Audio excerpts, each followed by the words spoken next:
साप्ताहिक प्रसंग हमारा हरिनाम चिंतामणि। तो हमारा ये द्वितीय अध्याय चल रहा था, जिसका शीर्षक था,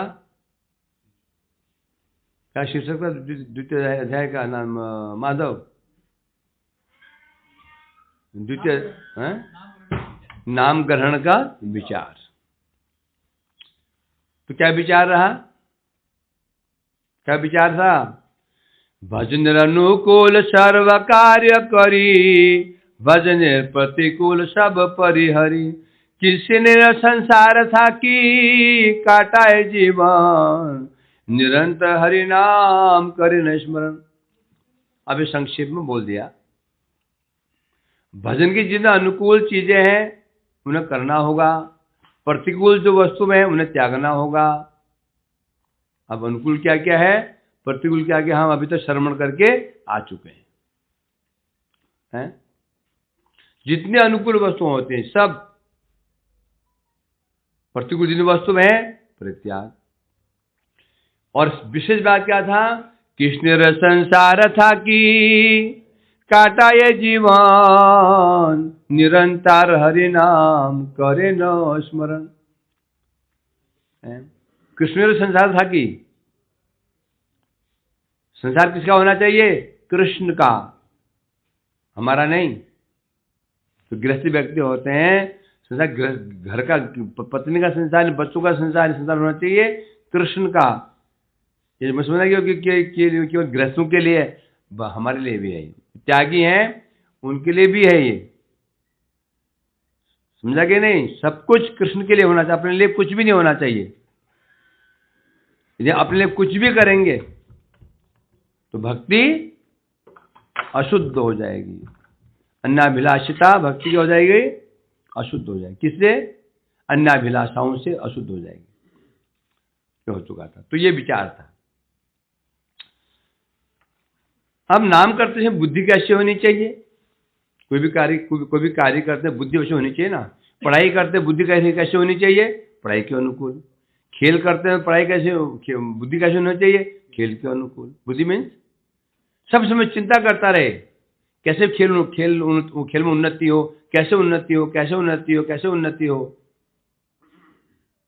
है पढ़ाई करता है तो बुद्धि का कैसे मैं पास हूँ, कैसे अच्छे मार्क्स लाऊं।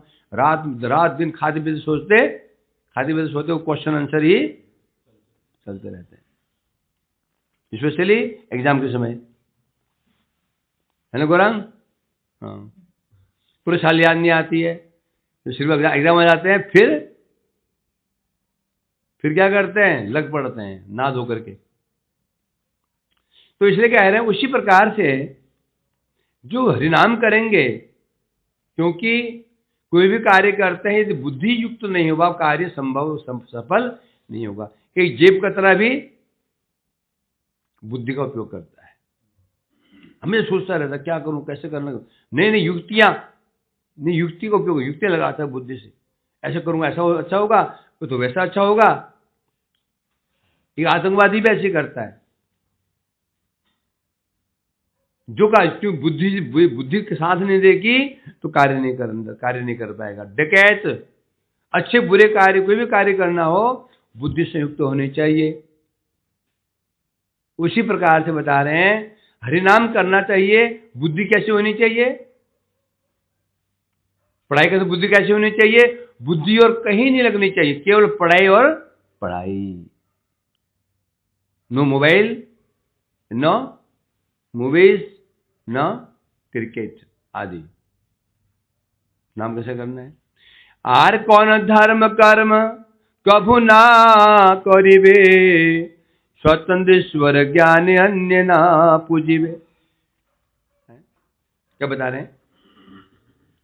पहले जानना होगा भक्ति के प्रतिकूल क्या, अनुकूल क्या है। समझे ना? प्रतिकूल क्या है, पहले हमें अनुकूल जानना चाहिए, प्रतिकूल जानना चाहिए।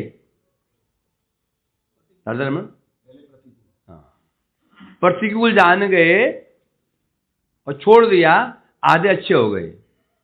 आधा जो पॉजिटिव है उससे हो जाएगा, है कि नहीं? ये व्यक्ति साधु बनना चाहता है, पहले जानना पड़ेगा असाधु क्या होता है। असाधु के लक्षण जान गया, जो दुर्गुण जो असाधु के लक्षण थे छोड़ दिया, झूठ बोलना, कपट करना, तो परेशान करना आदि आदि छोड़ दिया, आधा साधु बन गया। अब आधा साधु को क्या करना चाहिए, ये करेगा पूरा साधु बन जाएगा। इसलिए पॉजिटिव से पहले नेगेटिव बताना अति आवश्यक है। लोग बोलेंगे पॉजिटिव बोलो, नेगेटिव बातें नहीं बोलनी चाहिए, नकारात्मक बातें नहीं बोलनी चाहिए।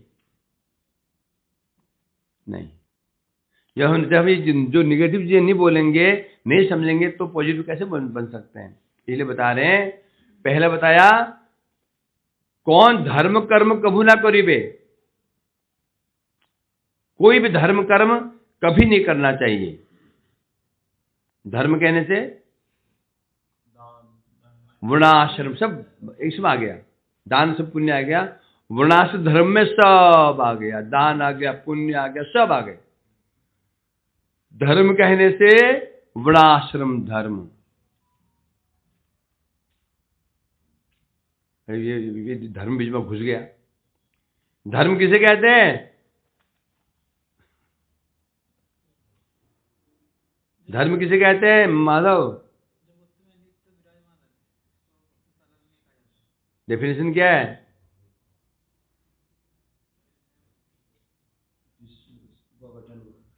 सनातन, धर्म किसे कहते हैं? जो वस्तु को धारण करता है उसे, ये शाब्दिक अर्थ हुआ। डेफिनेशन क्या है धर्म की?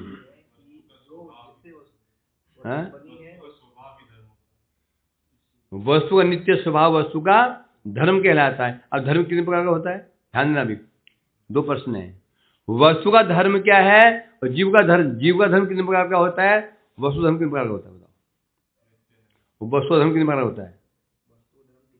कौन सा? तुम बोलो कार्तिक। और जीव का धर्म?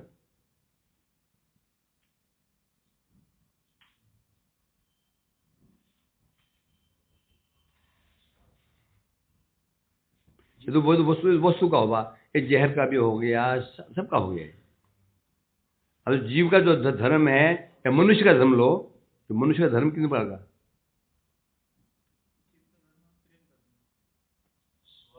मनुष्य धर्म कितने प्रकार का बताओ?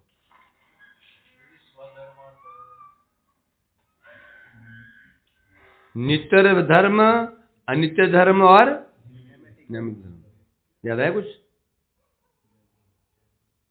जब मैं कहा नित्य नैमित्तिक, ये वस्तु मात्र का है, जहर का भी है, जल का भी है, सबका बहुत हो सकता है। अब जहां मैंने कहा मनुष्य का धर्म, तीन प्रकार का, नित्य धर्म, अनित्य धर्म और नैमित्तिक धर्म। अनित्य धर्म क्या है? अनित्य धर्म क्या है विनीत जी महाराज? अनित्य धर्म ये है, जैसे मानो कोई क्यों माने? जीव को भी नहीं मान रहा, भगवान को भी नहीं मान रहा, और कोई अपना साधन। अरे कमाल कर दिया, ये कैसे हो गया? गलत है, गलत है, ठीक है, गलत है, ठीक है, बोलो ना। अभी पूछ रहा हूँ विनीत जी को। तो ठीक है। हाँ, जिसमें भगवान की सत्ता, जीव की सत्ता नहीं मानी गई, ना भगवान को माना गया ना जीव को माना गया है। ये अनित्य धर्म कौन कौन से हैं? बौद्ध धर्म, जैन धर्म। नहीं भगवान को मानते हैं, जीव को मानते हैं, शून्यवादी होते हैं। ठीक है, वेरी गुड। नैमित्तिक धर्म किसे कहते हैं राधा रमन? जो हम संसार में जितने भी और कार्य करते हैं, खाते पीते सोते हैं, ये कार्य करते हैं, किसी निमित्त के लेकर। आप बोलो विनीत जी, आपने बड़ा स्टडी कर रखी है। एक तो गलती हो गया, फिर पूछ लिया। आसानी से बता देंगे। किसी स्थिति परिस्थिति के सच? आप बता सकते हैं चंदी जी? उसे नैमित्त धर्म कहते हैं। मेरा प्रश्न क्या है? नैमित्त धर्म किसे कहते हैं? जीव का काम, मनुष्य का काम, मैंने वस्तु का नहीं कहा मैंने अभी। पर प्रश्न सुन लिया करो। पंडित बताओ, आप तो हमारे टॉपर हैं। जिसमें जीव को माना गया है, भगवान को माना गया है, परंतु उनको प्राप्त करने के उपाय अनित्य होते हैं। याद है कुछ? है जीव, जीव भी है, जीव को मान लिया, भगवान को मान लिया, पर भगवान प्राप्त करने के उपाय अनित्य। अनित्य उपाय करने से जैसे वर्णाश्रम धर्म आदि, ये उसे कहते हैं नैमित्त। अब ध्यान रखना, ये जो धर्म 3 प्रकार हैं, ये वस्तु के नहीं बता, वस्तु के नहीं है, ये जीव के। नित्य धर्म क्या है? वो तो स्वाभाविक ही है, भगवान को माना गया है, जीव को माना गया है, और उनको प्राप्त करने का उपाय अमल कृष्ण प्रेम, कृष्ण है ना। ध्यान रखो, सब फेल हो गए। स्नान तो बहुत फेल हो गया, पूरा ही फेल हो गया। कभी सुना भी ये? पहले सुना कभी सनातन है? सुना कभी? सुना से लग तो रहा है कुछ, लग तो रहा है कुछ सुना था। सुना नहीं, सुना सा लग रहा है, इसलिए बुद्धि में सुना ही हो गया। हाँ, तो धर्म कर्म, धर्म कहने से जिन्हें वर्णाश्रम धर्म है, कर्म कहने से यज्ञ जो कुछ भी है, कभी नहीं करना चाहिए। और नंबर 2, ये क्या, ये साधन हुआ। स्वतः ईश्वर ज्ञानी कार्य न पूजिबे। किसी भी देवता को, किसी भी देवता, देवी देवताओं को ईश्वर, स्वतंत्र ईश्वर मानकर पूजा नहीं करनी चाहिए। तो यहां क्या संदेश गया? पूजा यदि करनी है तो भगवान के दास मानकर करना चाहिए, स्वतंत्र रूप में नहीं। भगवान शिव स्वतंत्र ईश्वर है, हनुमान स्वतंत्र है, नहीं मानेंगे तो क्या दोष आ जाएगा? बहु ईश्वरवाद आ जाएगा। बहु ईश्वर, ईश्वर बहुत सारे, ईश्वर एक ही होता है, एक ही ईश्वर है, बहुत नहीं है। जितने भी देवी देवता कौन है? भगवान के दास और दासी हैं। तो इस रूप में पूजा करने से भक्ति में विघ्न नहीं पड़ेगा, क्योंकि शिव जी को प्रणाम करता है, इस बुद्धि से करता है, शिव जी परम वैष्णव है, तो दोष नहीं, भक्ति में हानि नहीं होगी। हनुमान जी की सेवा करता है, इस बुद्धि से हम प्रभु की सेवा के वैष्णव है, भक्ति में हानि बिल्कुल नहीं होगी। हानि कब होगी? जब उनको स्वतंत्र मान लेंगे भगवान है। तो कभी भी देवी देवताओं को ईश्वर मान करके पूजा नहीं करनी है। 2 हो गया। नंबर 3, कृष्णा भक्ति सतत करीबे। ये जो हरिनाम है, हरिनाम कैसे कर सकते हैं? कि हरिनाम को जो हम हरिनाम ग्रहण करेंगे, उस योग्यता है। तात्पर्य क्या होगा? योग्यता मतलब क्या होता है? योग्यता की क्या भूमिका है? कार्य में योग्यता की क्या भूमिका होती है नवल? कार्य में योग्यता की क्या भूमिका होती है? लो कमाल है। अरे योग्यता से करेंगे तो कार्य सफल हो जाएगा, ये नहीं है? ये भी बता रहे, ये तो और क्या है?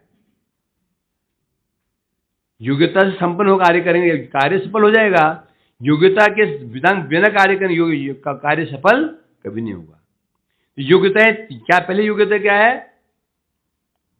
नाम के अतिरिक्त पहला साधन के विषय में, दूसरा है किसके?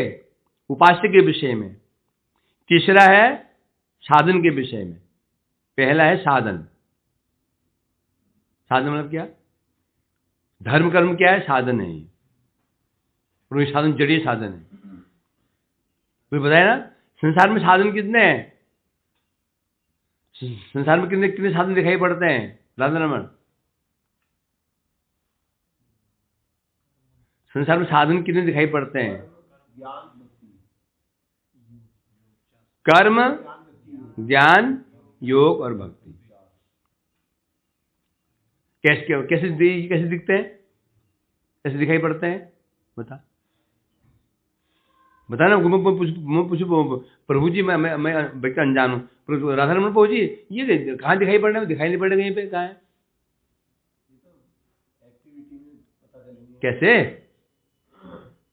कर्म मतलब खुद की इंद्रियों को, ऐसे समझाएगा। कर्म मतलब दान कोई कर रही है। अपने साथी के लिए कुछ लोग ऐसे होते हैं, यज्ञ कर रहे हैं, दान कर रहे हैं, व्रत कर रहे हैं, पुण्य कर रहे हैं, तीर्थ स्नान कर रहे हैं। एक ये साधन होगा। दूसरा साधन क्या है? ज्ञान।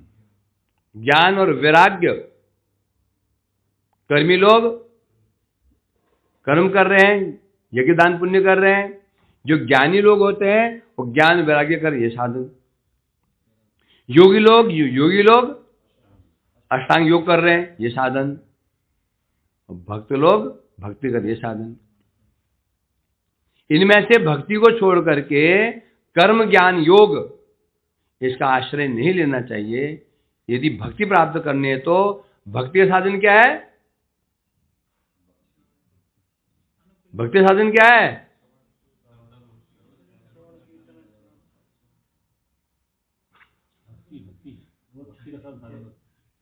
भक्ति साधन कितने हैं? एक ही है भक्ति।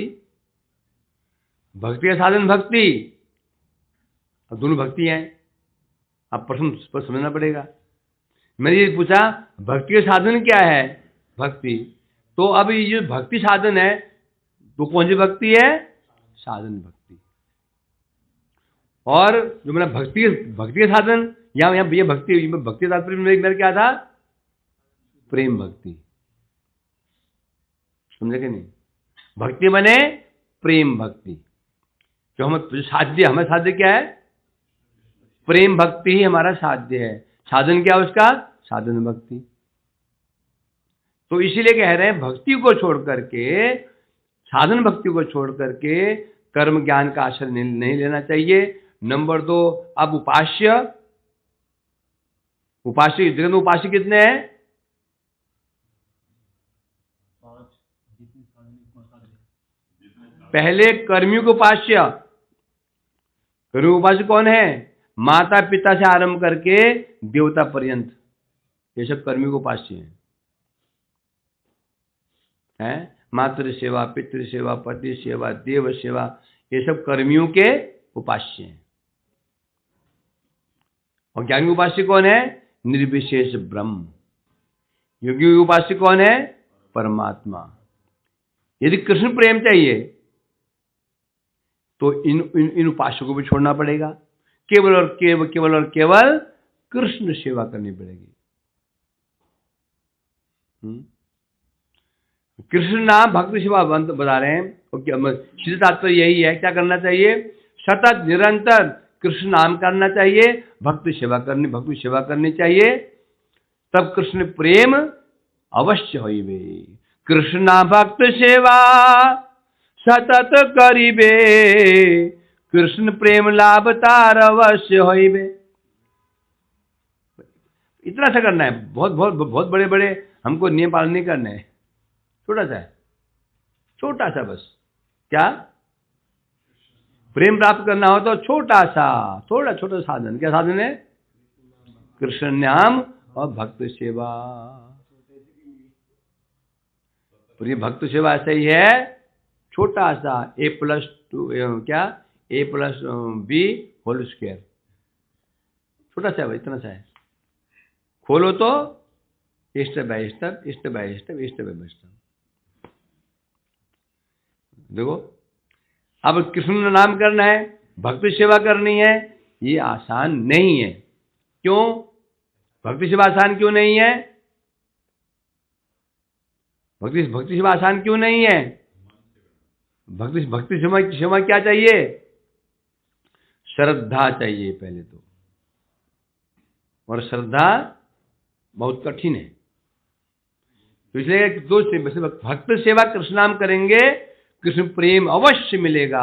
हाँ, घारी राज कांति प्रभु चरण पड़िया, नाम अनुराग मांगे चरण धरिया। ऐसे कहकर हरिदास ठाकुर जी ने ये जो वार्तालाप हो रहा है, संवाद किसी बीच में हो रहा है? नवल, ठीक, कहाँ हो रहा है? नवद्वीप में। पंडित बन गया। ऐसे के हरिदास ठाकुर जी ने प्रभु के चरण पकड़ लिए, कांदी प्रभु रोते रोते चरण पकड़ लिए और प्रार्थना करने, हे प्रभु मेरे नाम में अनुराग हो जाए।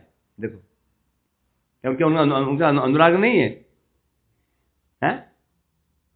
अनुराग मांगे, ऐसा क्यों? क्योंकि अनुराग नहीं है, यही अतृप्ति। जैसे विषय व्यक्ति का पेट कभी विषय से भरता है क्या? भरता है? भोग से भर जाता है क्या? कभी नहीं भरता। रसगुल्ले पेट में खा लिए तो भी दो छिपा लेता है, शाम को 4 बजे खाऊंगा, है ना? अब और खाओ, नहीं रख दो इसमें, कटोरी में दे दो, शाम को खा लेंगे। जब जड़ जगत में तृप्त नहीं हो पा रहा है, ये तो फिर क्या है? ये क्या कर रहे हैं? कृष्णाम अमृत। हाँ, ये जड़ रस से क्या होता है? पेट भर जाता है, कुछ समय के लिए विरक्ति तो हो जाती है। परंतु ये बता रहे भक्ति मार्ग में क्या है, यहां पर क्या तृप्ति नहीं है। खाए जाओ, पेट भरेगा या नहीं? ना पेट भरेगा, ना रसगुल्ले से खत्म होंगे। जब तुम भोजन कर रहे हो, या रसगुल्ले खत्म हो जाएंगे या पेट भर जाएगा। तो यहां पर परमार्थ में क्या है? ना तो नामामृत खत्म होगा, ना पेट भरेगा। पिए जाओ जन्म जन्मांतर तक। ये विशेष ऐसा प्रेम, ऐसा रस है। हरिदास पदे भक्ति विनोद जहार, हरिच नाम चिंता मन जीवन तहार। बता रहे हैं हरिदास जी के चरणों में है जिनका विनोद है, आनंद है? ऐसा ये भक्ति विनोद क्या कर रहे हैं? चिंतामणि ग्रंथ का प्रणयन कर रहे हैं। मतलब क्या? तो भक्ति विनोद कौन है? जिनकी निष्ठा कहां पर? जिनके प्राण कौन है? हरिदास जी के चरण कमल। ऐसा ये भक्ति विनोद हरिनाम चिंतामणि ग्रंथ का प्रणयन कर रहा है। अर्थात क्या बता रहे हैं? चिंतामणि जीवन तहार। किसका? तो भक्ति विनोद क्या कह रहे हैं? हरिदास जी के चरण जिनके आश्रय हैं, प्राण है, ये चिंतामणि उसका जीवन है। हरिनाम चिंतामणि उसका जीवन है। इसका भक्ति विनोद का। यदि हमने इस चिंतामणि को जीवन बना लिया, नाम चिंतामणि को, सब काम हो गया। चलो, अब नाम ग्रहण विचार हो गया। अब जो लोग नाम करेंगे, क्या सबका नाम समान होगा? है ना? हर विषय में ऐसा ही। पढ़ाई करते हैं, बस स्कूल बच्चे पढ़ रहे हैं, सब पढ़ रहे हैं, परंतु तारतम्य है। पहले तो कक्षाओं में तारतम्य है, 5th क्लास 6th क्लास करके, फिर एक ही क्लास में फिर तारतम्य है, एक ही क्लास में फिर वहां तारतम्य नहीं। उसी प्रकार से अब जो नाम है, कि नाम सबका एक ही होगा ग्रहण करने वाले? नहीं। तारतम्य बुक्स में नहीं होता। पढ़ाई का तारतम्य पढ़ रहे हैं ना छात्र, उनके अनुसार होता है। बुक तो वही है, किताब तो वही है। अंतर किसके अनुसार होता है? जो पढ़ाई कर रहे हैं, है ना?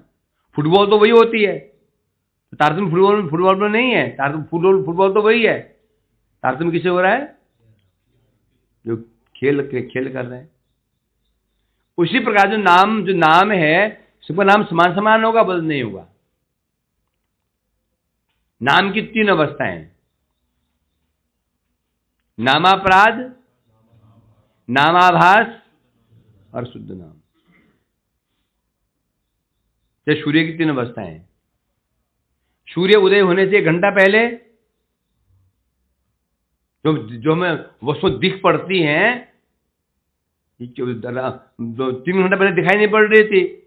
सूर्य उदय से 1 घंटा पहले ही हमको सब वस्तु, यदि सुई है ना, सुई जब में गिर जाए तो ऊपर दिख जाती, सुई गिरी हुई है ना। लाख चांदनी रात हो, चांदनी चमक रही है, चांदनी प्रकाश है कि नहीं, परंतु एक व्यक्ति हमसे 10 फुट दूर खड़ा हुआ है, उसे पहचान नहीं पाएगी व्यक्ति कौन है। अपने बंदे से अपने को पहचान नहीं पाते हैं, पहचान पाओगे?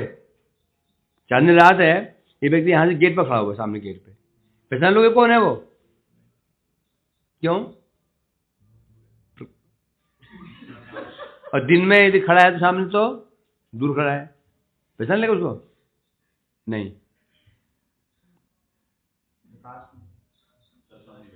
वो गेट पर खड़ा हुआ सनातन, उसको पहचान लेगा वैभव उसको दिन में, सूर्य के प्रकाश में? सोच रहा है अभी।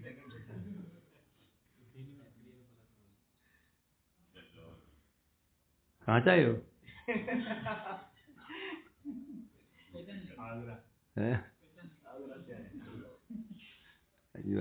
हाँ आगरा, अब बरेली हो गया। अब बरेली से अब वो हॉस्पिटल बरेली चला गया। हाँ। तो पहले नामापराध, नामाभास, शुद्ध नाम, यहाँ शुरू करें नामाभास से। नाम आभास, आभास समझ लो, वस्तु की प्रतीति, वस्तु की आंशिक प्रतीति को वस्तु का आभास कहते हैं। वस्तु की आंशिक प्रतीति को वस्तु का आभास कहते हैं। कैसे समझोगे? बादल लगे हों, सूर्य उदित है और बादल लगे हुए, बादल का बादल है। अब उदित बादल लगे हैं तो सूर्य दिखेगा नहीं, तो हम तक क्या पहुंच रहा है? ये प्रकाश नहीं है, बादल लगे हैं ना, प्रकाश क्या पहुंच जाएगा? उस प्रकाश का ही आंशिक अंश पहुंच रहा हम तक, उसे कहते हैं आभास। बादल लगे तो प्रकाश कहां दिखाई पड़ेगा? आभास की रेफरेंस समझ लो सीधा, वस्तु के आंशिक प्रभाव को ही आभास कहा जाता है, और विकृत प्रभाव को क्या कहेंगे? अंधकार, है ना। ये कह रहे हैं अब यहां नामाभास विचार। गदाई गौरांग जय जानवा जीवन, सिद्धाद्वैत जय शिवा साधि भक्त जन, हरिदास महाप्रभु हैया सदय, उठाए तखन पद्महस्त प्राचार्य। अब क्या बता रहे हैं? यहाँ पे जय जय जय दे रहे हैं, गदाई गौरांग गदाधर प्रभु गौरांग महाप्रभु जय दे रहे हैं, जानवा जी नित्यानंद जय दे रहे हैं, सीता अद्वैचार्य जय दे रहे हैं, भक्तजन जय देते हुए कह रहे हैं। तो महाप्रभु ने सदय हैया सदय, क्योंकि हरिदास ठाकुर जी कहाँ पर हैं? प्रभु चरणों में पड़े हुए हैं, चरणों में लिपट करके जोर जोर से रो रहे हैं, और प्रभु मेरे नाम में अनुराग प्रदान कर दीजिए, मेरा अनुराग नहीं है। प्रभु ने उठाया, अतन दयार्द्र होकर उठाया, उठा करके पद्महस्त प्रसारिया, उनको अपने बाहों में उठा लिया। बोले सुन हरिदास अमर वचन, नामाभास स्पष्ट रूपे बुझाओ खन। सोचो महाप्रभु दया का कोई पारावार है? पारावार किसका नाम है? पारावार किसे कहते हैं? जब पार सागर।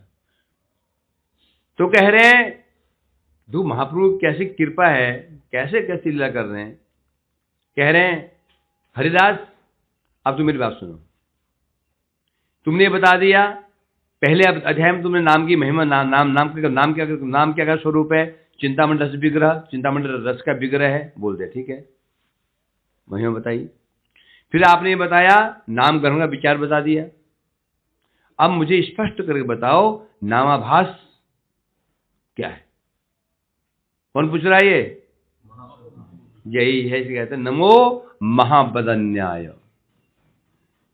कृष्ण तो बस अपने अपने अपने ही हिकड़ी में उदय देके चले गए। तो समझो ना समझो, भाड़ में गए।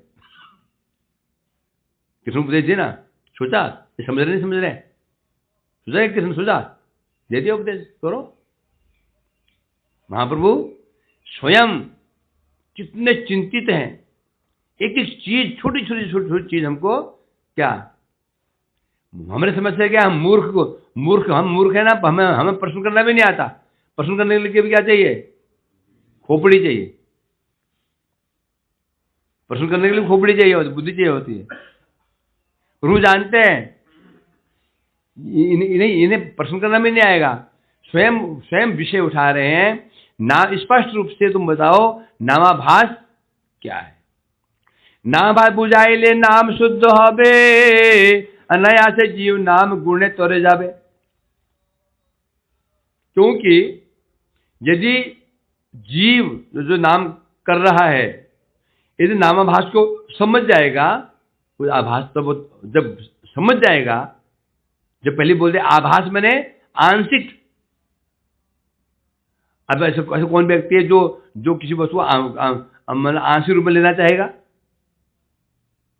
तो रसगुल्ला है, इतना बड़ा, वो क्या बोलते हैं उसको, राजभोग है। कोई बोलेगा आंशिक दे दो, इतना से दे दो, बोलेगा पूरा ही दे दो,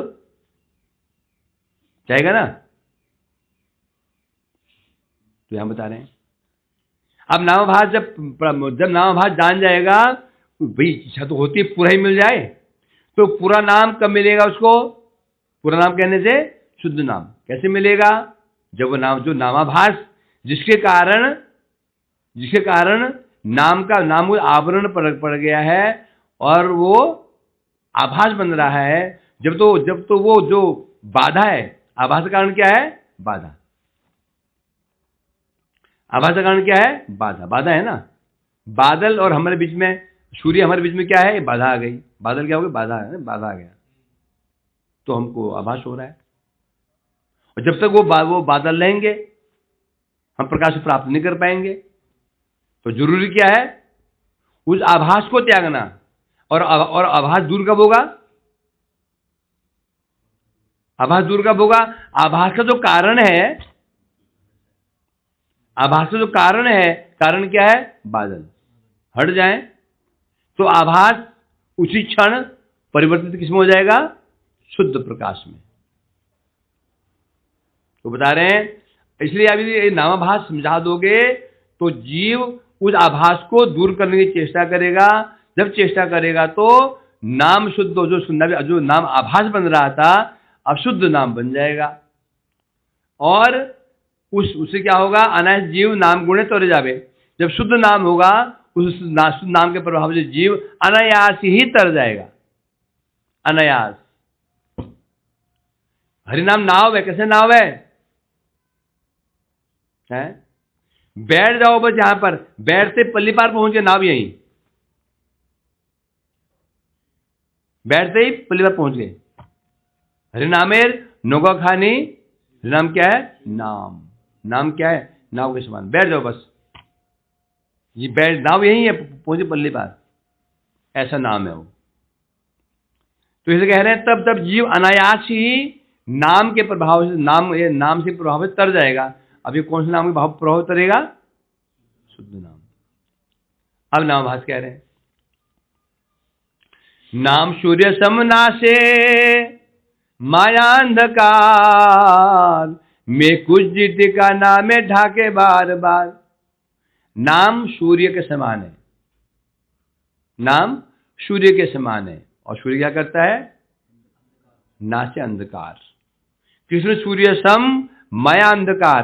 कृष्ण सूर्य के समान है, माया अंधकार के समान है। जिसे कहते हैं कृष्ण सूर्य के समान है, वो माया रूपी अंधकार को दूर कर देते हैं। जहां कृष्ण तहां नए माया अधिकार। कृष्ण सूर्य सम माया है अंधकार, जहां सूर्य न है तो है माया अधिकार। कृष्ण सूर्य के समान है, माया अंधकार के समान है, और इसलिए कृष्ण रूपी सूर्य माया रूपी अंधकार को नष्ट कर देता है। परंतु समस्या क्या है? मेघ कुज्जिति का नाम है ढाके बार बार। सूर्य अंधकार को दूर करता है तो ठीक है, कोई समस्या नहीं है। उस सूर्य को बार बार मेघ आच्छादित कर देते हैं। जब सूर्य आच्छादित हो जाता है फिर अंधकार दूर कैसे होगा? तो भी सूर्य उदय है, मेघ कुज्जिति का मैंने, कुज्जिति का होता है दल, मतलब कि समूह, मेघ समूह सूर्य ढक देते हैं, है ना। अब क्या हो? अब जब ढक देते हैं फिर क्या हो जाएगा? प्रकाश, प्रकाश हम तो पहुंच नहीं पाएगा। हम तो क्या पहुंचता है फिर? और हम उस आभास को ही क्या मान लेते हैं? प्रकाश। उसने क्या बोला? प्रकाश बोला था ना। मैंने कहा एक घंटा पहले जो हम वस्तु दिख रही है क्या कारण है? बोले प्रकाश बोला था। उसमें प्रकाश मान लेते हैं, ये प्रकाश है नहीं। वो प्रकाश आभास में क्या भेद है? प्रकाश आभास में क्या भेद है? ये फंस गए हैं। वस्तु का जो उसका सीधा संबंध होता है प्रकाश का, और जबकि जो आभास का होता है उसमें आच्छादित होने के कारण, उसका सीधा संबंध न होने के कारण उसका प्रकाश में दो गुण होंगे। प्रकाश में दो गुण होते हैं, एक बोलो ताप और प्रकाश, है ना। परंतु आभास में केवल प्रकाश होगा, ताप नहीं होगा। समझ रहे हो? जब बादल लगते हैं वाह चलो परिक्रमा चलो। जब बादल आ जाते हैं आनंद हो जाता है। करीब अभी नहीं है, क्योंकि आंशिक है ना। अंश के अंदर अंशिक के सब गुण नहीं आ सकते हैं। ये टेबल है ना, एक टुकड़ा तोड़ लेता हूं,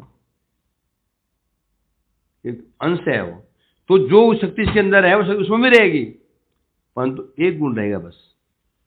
समझा क्या नहीं? तो इसलिए कह रहे हैं यहां पर, हाँ, तो नाम को बार बार ढक लेते, ये मेघ ढक लेते हैं, पूर्व मेघ ढकते हैं ना। मेघ कोई मेघ है क्या? मेघ कोई चादर नहीं है, या कोई टीन का चादर, लकड़ी या फट्टा नहीं है। मेघ क्या है? जल कणों का समूह मेघ है, कुछ नहीं हो। इसलिए वो छन छन के प्रकाश हम तक आ रहा है। इसे लगा दें ढका पूरा, फिर क्या हो जाएगा? अंधकार। जो हम तो पहुंच रहा है आंशिक है। जो तात्पर्य ये हुआ, सूर्य में जो गुण है वो गुण इसमें भी होंगे, आंशिक। अब तुमने यहां पर एक बात टूका ही नहीं। बादल लगने पर भी गर्मी तो लगती है, तो क्यों नहीं पूछा? बोला अब भाई हमको, हम तो आपको खुश रखना है। एक राजा था, उसके सब चापलूस थे, मंत्री चापलूस, सेनापति चापलूस। वो कैसे राजा को खुश रखा जाए, उसका हम मिलाते थे। राजा को लगा ये सब कभी विरोध क्यों नहीं करते हैं। एक दिन उसने मंत्री से कहा, मंत्री जी बैगुन कैसा है? तो महाराज आप बताइए। अरे बेकार बैगुन, खाओ तो खुजली हो जाती है। हाँ महाराज, नाम क्या है? बेगुण, गुण ही जिसके अंदर नहीं है। मंत्री बैगुन की है कि जो दांत नहीं है ना वो आराम से खा लेता है, दांत नहीं है आराम से खा लेता है उसको। और बैगुन में भाजा बना लो, कोफ्ता बना लो, जिसमें डालो उसमें बैगुन में भुर्ता बना लो। महाराज बैगुन में ने क्या विशेष गुण? ये मंत्री बताओ, जब मैंने कहा बैगुन अच्छा है तो तुमने निंदा करनी शुरू कर दी। मैंने कहा बैगुन अच्छा, तुम अब पहले तो अर्थी घुमा दिया। चलिए क्या बोलते? बेगुण, गुण नहीं है, बेगुण में विशेष गुण। मतलब महाराज मैं ना बैगन का नौकर नहीं हूं, मैं आपका नौकर हूं। आभास अंश के अंदर अंश के सब गुण आते हैं। अंश जो होगा अंश के अंदर सब गुण आएंगे। एक गिलास पानी लिया हमने और पानी ये पानी जिस मटका पानी है खरा पानी है। एक गिलास पानी लेंगे, किसे लिया, एक ड्रम से लिया, दोनों पानी में क्या अंतर है? दोनों में क्या अंतर है? उस गिलास पानी में क्या अंतर है? वो गिलास का पानी उसका एक अंश मात्र है, परंतु लिया ड्रम से है, जो गुण उस ड्रम के पानी में है वो गुण उसके अंदर भी रहेंगे। वो खारा पानी है तो वो भी खारा ही रहेगा, है ना। उसी प्रकार से वस्तु और आभास में क्या अंतर रहता है? वस्तु के अंदर जो गुण रहेंगे आभास में वो गुण अवश्य ही रहेंगे। सूर्य में 2 गुण हैं, प्रकाश में 2 गुण हैं, वस्तु को प्रकाशित करना और ताप, दोनों है ना। जो आभास है उसमें भी दोनों गुण रहेंगे, वस्तु को प्रकाशित करना और उस आभास में ताप तो रहता ही है, नहीं रहता, कम मात्रा में आंशिक रहता है, परंतु शुद्ध तो नहीं है। तो इसे कह रहे हैं वो बार बार उस सूर्य रूपी मेघ रूपी सूर्य नाम रूपी सूर्य को मेघ ढक देते हैं, मेघ प्रबल हो जाते हैं और सूर्य को छोटे मोटे बादल ढक नहीं पाते हैं।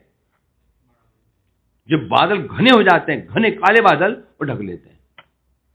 तो ये कहते हैं जो उसी प्रकार से कृष्ण नाम सूर्य चित्त गगन उठिला, कुछ झटिका मेघ पुनः ताहर ढाकिला। बड़े सौभाग्य से किसके चित्त में नाम रूपी सूर्य उदय हुआ, बड़े सौभाग्य से उदित हुआ। उदित परंतु हुआ क्या? मेघ कुज्झटिका मेघ समूह, जैसे बड़ी प्रतिशा सूर्य का उदित हो, तो ठंडा चला जाए, सूर्य का उदित हो, बाहर बैठे धूप सेंके, बड़ी इच्छा की सूर्य उदित हुए तो कहां से कलमुहे बादल आ गए। कौन में? कलमुहा क्या होता है? काले बादल आगे ढक लिया उसको, तो आशाओं में पानी फिर गया। तो बड़ी मुश्किल से चित्त स्वरूप जो क्या बता रहे हैं यहां पर, अच्छा ऊपर थे ना, हाँ, सुचित्त गगने, हमारे चित्त रूपी हृदय गगन में नाम सूर्य उदित हुआ, परंतु उसमें क्या आ गए? बादल क्या है? बादल क्या बताएंगे? अनर्थ ही बादल है। काम, क्रोध, लोभ, मोह, मद, मात्सर्य, अविद्या, अस्मिन् राग, द्वेष, अभिनिवेश और स्वरूप ब्रह्म, असतृष्णा, अपराध। उनके अनर्थ कितने हैं? 39। और कितने और भी हो सकते हैं? 39 अनर्थ है। 41-42 के आसपास है। 39 अनर्थ है। इतने बादल जुड़े हुए, अलग अलग नहीं, सब जुड़े हुए हैं। मेघ अलग अलग होता है ना, तो मेघ जुड़ जाते हैं, वो काला मेघ बन जाता है। हाँ, अज्ञान क्या बता रहे हैं यहां पर? अज्ञान पे कोहरा होता है स्वरूप ब्रह्म। कोहरा नामेर जे चित्त स्वरूप ताहा नहीं जाने, से अज्ञान कुछ झटिका अंधकार आने। और जब उसके हृदय में अनर्थ आ जाते हैं, अनर्थ मतलब अब जैसे बादल लग गए, अब व्यक्ति सूर्य को देख नहीं पाता। जो एक अनजान व्यक्ति जो सभी जानते हैं, छोटे बच्चे के क्या बोले, पापा सूर्य तो है ही नहीं, है कि नहीं?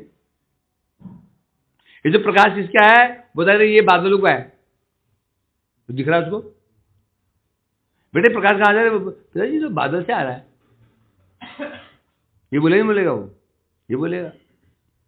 अब होता क्या है, जैसे ही सूर्य नाम उदित हुआ था, मेघ अनर्थ का झुंड आ गया, आकर के क्या कर दिया?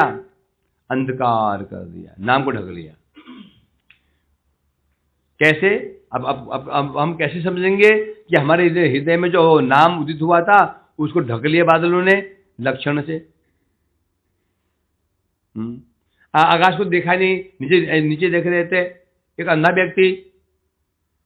मैंने कहा भाई आकाश को ढक लिया सूर्य ने, सूर्य ने सूर्य ढक लिया, बादल ने सूर्य ढक लिया, अब अंधा देख नहीं सकता, अब वो कैसे मानेगा? कैसे मानेगा? बस ढक लिया। लक्षण क्या है? जो जो तप रहा था शरीर, थोड़ी शांति मिली उसको, तो मान हाँ बादल लगे। तो कैसे? कृष्ण सर्वेश्वर बोली नाही जाने जेई, नाना देवी पूजे कर मार्ग भ्रम से। बस बस, कृष्ण ही स्वयं भगवान, कृष्णस्तु भगवान स्वयं। इसको भूल गया, समझ गया। अब क्या मान रहा है? नाना देवी पूजे, विभिन्न देवताओं की देवी देवताओं की पूजा में लग गया है, और कर्म मार्ग भर में यज्ञ दान व्रत पुण्य में लग गया है, और देवता पूजा करता है कृष्ण का, ना कृष्ण को मानना, कृष्ण को जानता है, ना भक्ति करता है। तो समझो क्या हो गया? इसके हृदय में अनर्थ भर चुके हैं, अनर्थग्रस्त है।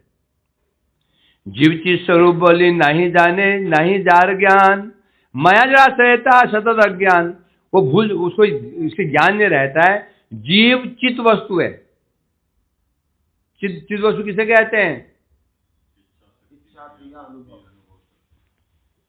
जिस वस्तु में तीन शक्तियां हो, इच्छा शक्ति, अनुभव शक्ति और क्रिया शक्ति, तो चित्त कहते हैं। चित्त चेतन वो चेतन चित्त कहते हैं। जिसमें तीन चीजें नहीं, उसे जड़ कहते हैं। तो आज जो आत्मा है, जो आत्मा है, जो आत्मा जो बोल रहा है, आत्मा, ये जो अंदर बैठा आत्मा, ये चित्त स्वरूप है। नहीं जाने यार, जब हम अनर्थग्रस्त हो जाते हैं, फिर हम क्या भूल जाते हैं? हम क्या समझते हैं? मैं शरीर हूं। भाई आप कहां के रहने वाले? हम क्या बोलते हैं सीधा? हम पहाड़ के रहने वाले हैं। हाँ जी, आप जी महाराष्ट्र के रहने वाले, सीधा। तो मतलब क्या हुआ? इस शरीर, वो महाराष्ट्र में जन्म किसका हुआ? इस शरीर का। तो मैंने क्या मान लिया? अपने को क्या मान लिया मैंने? जीव को, शरीर को मैंने जीव मान लिया, शरीर को ही जीव मान लिया, है ना? जीव हत्या, चींटी मारी, जीव हत्या हो गई। मारी चींटी, जीव हत्या हो गया। चींटी मारना जीव हत्या क्या? नहीं है। परंतु हमने क्यों बोला ऐसा? हमने चींटी को जीव मान लिया है। तो चींटी जीव नहीं है, चींटी शरीर का नाम है, जीव तो उसके अंदर विद्यमान है। आत्मा कैसे मार दोगे? नैनम छिंदन्ति शस्त्राणि नैनम दहति पावक। स्पष्ट आया? तो समस्या हमारी क्या है? हम जब अनर्थग्रस्त हो जाता है जीव, तो उसमें जीव चित्त स्वरूप नहीं जाने यार, जीवात्मा चिन्मय है, उसको ज्ञान नहीं रहता है। उसको क्या मानता है? जड़ है। और माया तार सतत अज्ञान, माया के कारण उसको जो ज्ञान रहता है ना, जो ज्ञान रहता है सतत, ये नहीं कि थोड़ी देर कभी अज्ञान, कभी ज्ञान नहीं, सतत अज्ञान रहता है। वो सतत निरंतर अज्ञान में डूब जाता है।